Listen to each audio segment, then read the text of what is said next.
Aujourd'hui, il y a un conflit dans la République démocratique du Congo. Pourquoi? Et pourquoi Lumumba est-il mort? Pourquoi a-t-il été assassiné? Pourquoi? Parce qu'il voulait défendre son pays. Parce que le Congo possède beaucoup d'or, beaucoup de diamants, beaucoup de platine. Au nom du groupe Europe des Nations et des Libertés, M. Schaffhauser. Je voudrais d'abord remercier mes collègues, une fois n'est pas coutume, pour leur pertinence sur l'analyse du Congo et plus particulièrement M. Pittella. C'est un pays que j'aime beaucoup. J'ai moi-même été auprès du vice-président dans la période de transition, Zaïdine Goma, et j'ai suivi cette transition en étant un des acteurs. La difficulté du Congo RDC, c'est sa richesse. Puis-je rappeler que Laurent-Désiré Kabila était allé chercher, on est allé le chercher parce que l'Ouganda et le Rwanda avaient décidé, sur ordre d'une puissance extérieure, je peux donner des précisions, d'envahir le pays. Puis-je rappeler que pendant que Laurent-Désiré Kabila envahissait le pays, un certain nombre de sociétés signaient des contrats. C'était des sociétés américaines. Puis-je aussi rappeler que lorsque Laurent-Désiré Kabila se retourna en étant un patriote pour son pays, on décida, ici à Bruxelles, j'ai eu l'information, je peux dire de qui, il est décédé depuis, son élimination, et qu'on est allé à Washington chercher également l'ordre, et il fut éliminé 15 jours après. Et puis-je rappeler qu'on est allé chercher alors Joseph Kabila en se disant, ce jeune, on le manipulerait parce qu'il n'était pas il était de nationalité rwandaise et qu'on allait en faire un président. Tout ceci est de la manipulation. Ce qu'il faut pour la République démocratique du Congo, c'est une souveraineté retrouvée, une armée qui se batte effectivement, une MONUSCO qui est au service de la paix et qu'on arrête les prédateurs qui sont liés au crime organisé et avec des États hypocrites liés à des multinationales. Je vous remercie. Nous étions donc engagés dans un programme de reconstruction qui a commencé à porter fruit. Et tout cela sans assistance extérieure. Parce que les habitudes politiques en Afrique, c'est qu'on doit attendre de l'aide de la France, des États-Unis, de l'Union européenne, de la Banque mondiale, de ceci, cela. Mais nous avons dit, depuis quand nous luttions, longtemps, nous disions que notre lutte, c'est la lutte de l'intelligence contre la force brute. La force brute,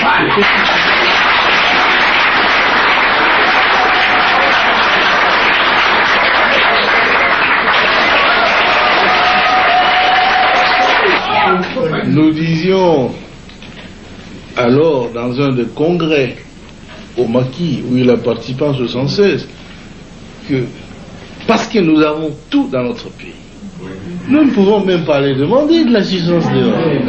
Il faut utiliser l'intelligentsia nationale pour transformer tout ce que nous avons.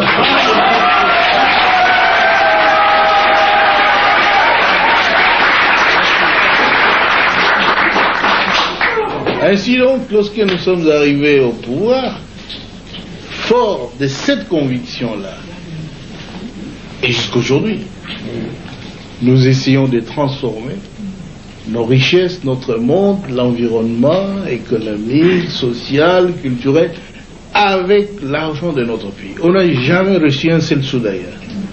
Et voilà qu'ils sont mécontents. Ils ne demandent pas à la Banque mondiale, ils viennent avec des plans actifés ailleurs, qu'ils ont toujours présentés pendant 37 ans du régime nôtre. Toujours le même plan. Ils sont venus avec ça. Moi j'ai dit non. Notre plan à nous, c'est nous qui souffrons. Nous connaissons de quoi nous souffrons. Alors nous allons faire un plan pour résoudre notre problème. Ils disent, où est-ce que vous aurez de l'argent? Si on peut toujours l'avoir ici. Le Congo est riche. Et nous avons fait cela Nous avons notre plan. Il est bien. C'est un plan qui doit développer notre pays. On les a demandés. Messieurs, nous voulons aussi des autoroutes. Tous ces ambassadeurs qui étaient là, parce qu'ils étaient tellement habitués à appeler des ministres, etc., moi j'ai dit, attention, mes ministres ne sont pas des garçons de course.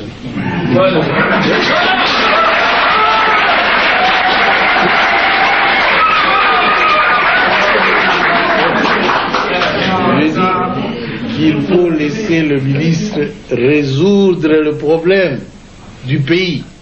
Si vous allez continuer à les appeler la nuit, des coups de téléphone, qu'est-ce que vous traitez avec eux? Chez nous, nos ambassadeurs ne vont pas faire ça. Ils ne sont pas capables d'appeler des ministres belges ou français ou américains qui aillent chez l'ambassadeur congolais qui va leur dire des choses qu'il faut faire. Non. Et si vous ne les faites pas là, chez moi, je ne veux pas. Ils trouvent que je suis têtu, arrogant. Je dis, mais c'est pourtant la vérité. Chez vous, ça passe bien. Ça doit aussi passer bien chez vous. Ne vous immiscez pas dans nos affaires. Alors, comment est-ce que vous allez avoir de l'argent? Vous ne ferez même pas 3 mois. Bah, il dit, 3 mois? Mais je ferai plus que 3 mois.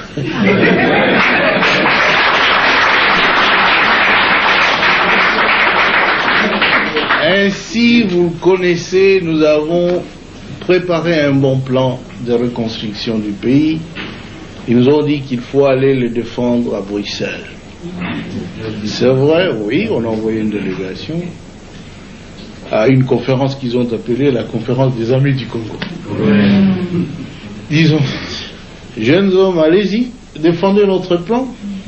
S'ils vont donner de l'argent, c'est bien, mais moi je les ai prévenus qu'il n'y aura pas de l'argent à donner au Congo. Parce qu'ils savent bien, nous ne sommes pas en train de servir leurs intérêts. Si nous étions en train de servir leurs intérêts, ils donneraient quelques primes d'argent pour nous corrompre, pas pour développer le Congo. Alors maintenant, il faut un choix. Ou vous êtes pour le peuple, acceptez de rentrer sans argent, ou tu es pour eux, bouffe leur argent, rentre travailler pour ton peuple. C'est fini. Ils ont apprécié le plan et ils ont commencé à faire des éloges. Oh là là, c'est le premier plan cohérent qu'ait présenté ce pays-là. Toutes ces années, le Mobutu ne faisait pas de plan. Mais je faisais bien. Ils ont dit ça, c'est un plan cohérent, ceci, cela. Mais il faut travailler avec la Banque mondiale, il faut travailler avec ceci. Ils sont revenus, on va ouvrir un trust fund, un compte Cobert, c'est-à-dire un panier où ils vont jeter de l'argent. Jusqu'aujourd'hui, hier, le ministre du Plan ici me disait, Président, il n'y a que 13 millions. Quoi? 13 millions, et encore que nous n'avons pas le droit de toucher à ces 13 millions. Parce que pour toucher les autres, et nous-mêmes, nous sommes nulle part. Et ils veulent dire dans quel secteur cet argent doit être utilisé. Moi, je les ai dit, alors là, ils peuvent oublier. S'ils veulent nous contrôler de cette façon-là, on n'a pas besoin de cet argent. 13 millions, c'est quoi? Et d'abord, il me disait qu'il y avait 80 millions. 84 millions. Moi, j'ai dit à tous ces ambassadeurs de l'Union européenne, 84 millions pour le Congo, c'est quoi? Nous avons beaucoup de moyens de faire sans cela. C'est $2 par Congolais. Oui. Nous avons moyen de faire sans vous, sans cet argent. Et nous ne voulons pas de conditions. En tout cas, je les ai dit, avec votre argent, nous on continue. Et nous avons plus que 100 millions, plus que le panier des autres. Et encore que nous n'avons pas le droit de décider de l'utilisation de cet argent. Vous voyez, ce sont de blabla, ils se sont trop familiarisés avec l'Afrique. Ils jouent avec nous comme des gamins. Et nous avons plus que 100 millions, plus que le panier des autres. Et encore que nous n'avons pas le droit de décider de l'utilisation de cet argent. Vous voyez, ce sont de blabla, ils se sont trop familiarisés avec l'Afrique. Ils jouent avec nous comme des gamins. La réunification de la devise nationale dans un pays confronté à plusieurs zones monétaires était aussi une des priorités du président Laurent Désiré Kabila. Le mandat présidentiel de M. Laurent Désiré Kabila a été sanctionné par l'absence totale de la coopération avec la Banque mondiale et le Fonds monétaire international. Il a fallu une grande ingéniosité de la classe politique congolaise et des autorités de la Banque centrale pour créer une monnaie nationale très forte, le franc congolais. Diriger un sous-continent comme la RDC sans l'assistance financière des institutions de Bretton Woods, il faut s'appeler Laurent Désiré Kabila pour réaliser une telle puissance au cœur de l'Afrique. Mais pour cela, il faut que le peuple congolais de demain soit préparé. Il faut aller dans la jeunesse du peuple de demain, qu'il faudra civiquement préparer. Il faudra leur donner une éducation civique et patriotique adéquate. Il faut créer un brassage physique, ethnique et linguistique pour leur permettre de créer un tout. Et il faut le professionnaliser pour qu'ils apprennent à produire, à transformer les richesses potentielles en richesses réelles. Parce qu'il disait c'est mieux que de cette façon-là qu'on pourra disposer d'un peuple capable de répondre aux aspirations d'une puissance. Parce que pour lui, le Congo n'a pas besoin d'être aidé, il faut qu'on lui donne tout simplement un coup de pouce et c'est le Congo qui aidera tous les pays africains. Tous les pays ont des interrogations de la réponse se trouve ici au Congo. La sécheresse avance, le lac Tchad c'est vide et tous ces gens-là, ils comptent sur le Congo. Alors il faut que le peuple congolais soit prêt à assumer ce destin d'impuissance entre les deux et les autres. C'est pour ça qu'il a créé le service national. Dans le cadre de la reconstruction que nous avions déclenchée dès la prise du pouvoir, on va multiplier cette année les centres du service national, mais on va aussi créer à peu près 7 centres de brigades de reconstruction. Ce sera le seul moyen de développer notre économie et de donner du travail au peuple congolais et de résolver les problèmes du chômage. D'abord, nous formerons le peuple congolais dans le renouveau, c'est-à-dire en rejetant les mentalités de la deuxième République. L'oisiveté, la tromperie, la corruption, c'est pour cela qu'on crée tous ces centres. Mais cette fois-ci, on part avec une certitude que l'on pourra transformer complètement notre société à bref délai. La guerre injuste et barbare qui nous est imposée imprime ses caractères d'armée de libération. Vous devez être prêts au front pour la défense de la patrie. Quand la guerre est claire, c'était Kinjili qui, l'homme et nous, ont défendu farouchement la ville. Laurent Désiré Kabila félicite tous les résistants et explique les raisons de l'agression.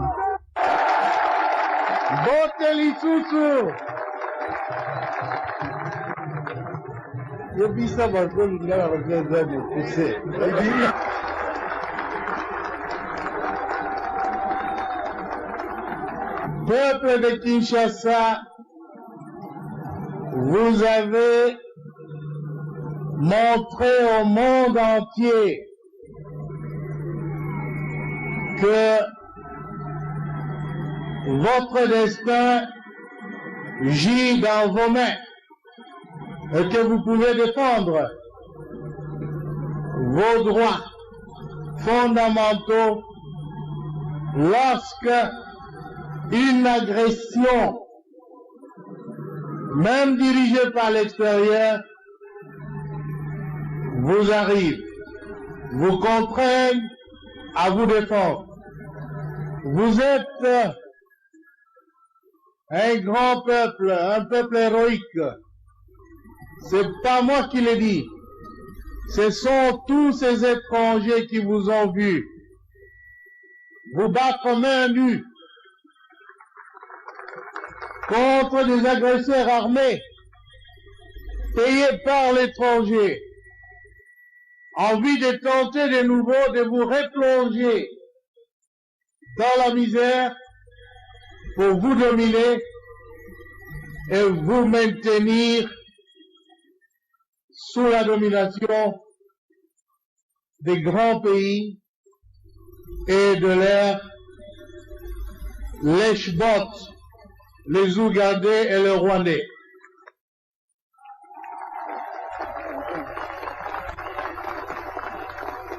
Je vous avoue que je vous fais un serment de fidélité et de demeurer intrépide face à toutes les intrigues jusqu'à ce que nous bâtissons notre prospérité nous-mêmes. Comme vous savez, le bonheur du peuple congolais ne peut pas venir de ceux qui l'ont toujours opprimé. Notre propre bonheur gît dans nos propres mains. Et c'est pourquoi, une fois encore, je dois redire que nous devons, dans la reconstruction de notre pays, mettre tous les moyens que Dieu nous a dotés pour les convier vers la reconstruction du pays. Et parce que nous avons attendu longtemps les promesses faites par ceux qui ont commandité l'agression, qu'ils pouvaient nous donner de l'argent pour la reconstruction, mais vous devez être flexible, c'est-à-dire vous devez abandonner votre patriotisme, votre nationalisme et faire comme les autres, c'est-à-dire ne plus résoudre le problème de notre retard sur le chemin de développement. Nous avons naturellement refusé cette soumission.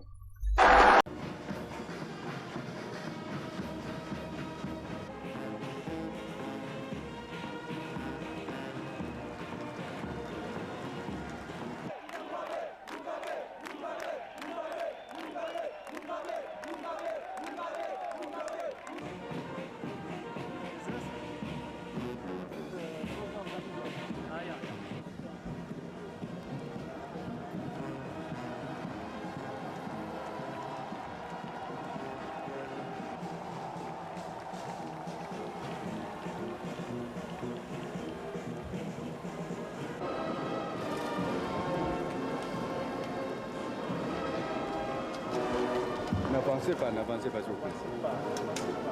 Touche pas. Touche pas.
avec la ferme conviction de poursuivre l'œuvre laissée par Mzee Laurent Désiré Kabila.